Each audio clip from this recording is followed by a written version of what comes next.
Assalamualaikum warahmatullahi wabarakatuh. Sebelum pembelajaran hari ini dimulai, marilah kita berdoa terlebih dahulu. Berdoa dimulai. Berdoa selesai.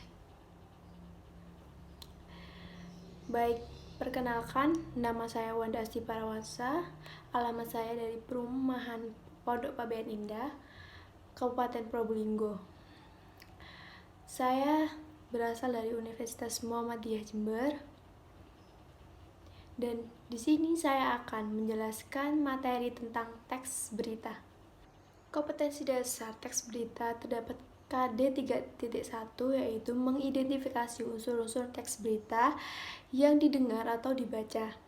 Yang kedua yaitu KD 4.1, yaitu menyimpulkan isi dari berita yang dibaca dan didengar. Pertama, saya akan menjelaskan pengertian teks berita. Teks berita adalah teks yang berisi tentang peristiwa yang terjadi di dunia dan disebarkan melalui berbagai media sosial, elektronik, maupun media cetak seperti radio, televisi, internet, dan website. Selanjutnya, struktur teks berita. Di dalam struktur teks berita terdapat 3 macam, yaitu orientasi, peristiwa, dan sumber berita. Orientasi berisi mengenai pembukaan dari suatu peristiwa yang diberitakan. Biasanya terdapat penjelasan singkat mengenai berita tersebut.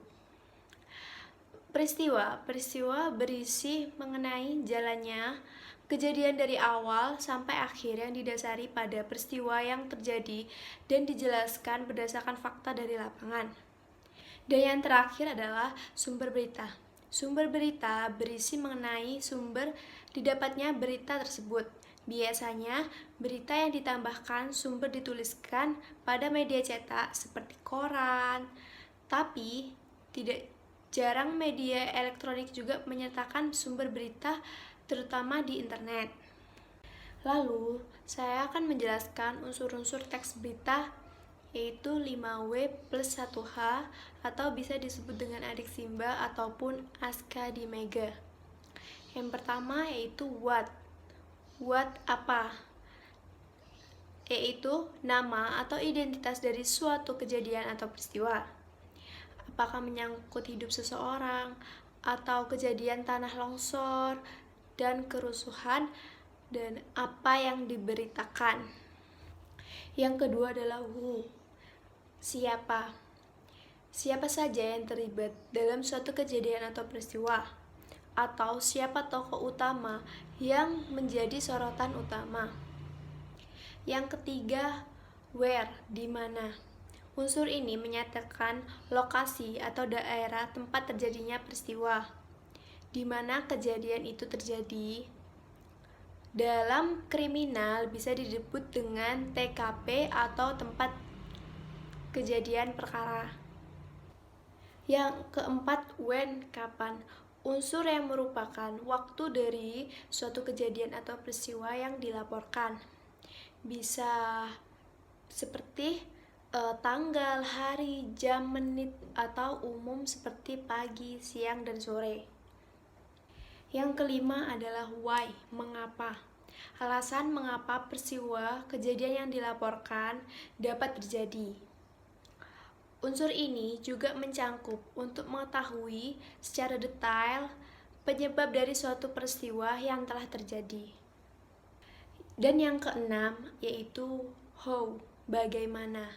Bagaimana keadaan atau proses yang terjadinya suatu kejadian atau peristiwa, termasuk akibat yang ditimbulkan atau justru yang diharapkan dari peristiwa tersebut. Jika peristiwa adalah acara yang sengaja dibuat seperti konser ramal, pentas seni, dan lain-lain. Selanjutnya, saya akan menjelaskan kaidah kebahasan teks berita. Yang pertama, penggunaan bahasa yang bersifat standar atau baku. Penggunaan bahasa yang standar atau baku akan memudahkan pemahaman banyak orang karena bahasa standar sifatnya universal dan sebagian besar kalangan masyarakat mudah untuk memahaminya. Yang kedua, penggunaan kalimat langsung. Dalam teks berita, kamu akan menemukan kalimat langsung. Apa itu kalimat langsung? Jadi, ciri dari kalimat langsung yaitu ditandai dengan dua tanda petik ganda dan disertai keterangan penyertaan. Penggunaan kalimat langsung ini terkait dengan pengutipan pernyataan-pernyataan oleh narasumber berita. Yang ketiga, penggunaan kata kerja mental. Kata kerja mental adalah kata kerja yang menunjukkan respon atau sikap seseorang terhadap suatu tindakan. Yang keempat, penggunaan fungsi keterangan waktu dan tempat. Pada teks berita, sudah pasti harus ada keterangan waktu dan tempat agar berita yang disampaikan dapat dimengerti dengan jelas.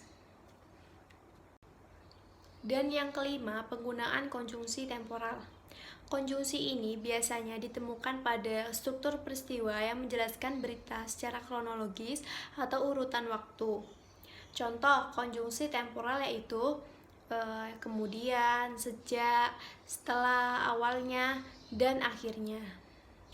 Ciri-ciri teks berita. Yang pertama, pemberitaan merupakan sesuatu hal yang benar-benar terjadi, bukan opini ataupun gagasan dari penulis. Yang kedua, peristiwa yang jarang terjadi, bukan suatu hal umum. Yang ketiga, aktual, yakni pemberitaan tersebut masih segar dan baru terjadi, bukan kejadian lampau. Yang keempat, data yang disajikan real, asli, dan tidak direkayasa. Dan yang terakhir, yang kelima, menggunakan bahasa yang menarik dan dapat dimengerti pembaca. Menyimpulkan isi berita. Caranya, yang pertama, membaca atau mendengarkan berita secara utuh. Yang kedua, menentukan atau mencari unsur-unsur berita. Yang ketiga, membuat kesimpulan dengan cara menyusun unsur-unsur berita dalam bentuk paragraf. Nah, ini adalah contoh teks berita dan unsur-unsur teks berita yang ada di dalam teks berita tersebut.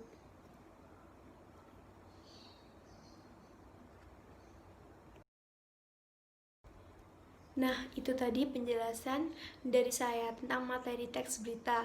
Dan sekarang saya akan memberikan tugas. Yang pertama, carilah teks berita. Dan yang kedua, tentukan unsur-unsur teks berita yang sudah kalian cari. Baiklah, terima kasih atas perhatiannya.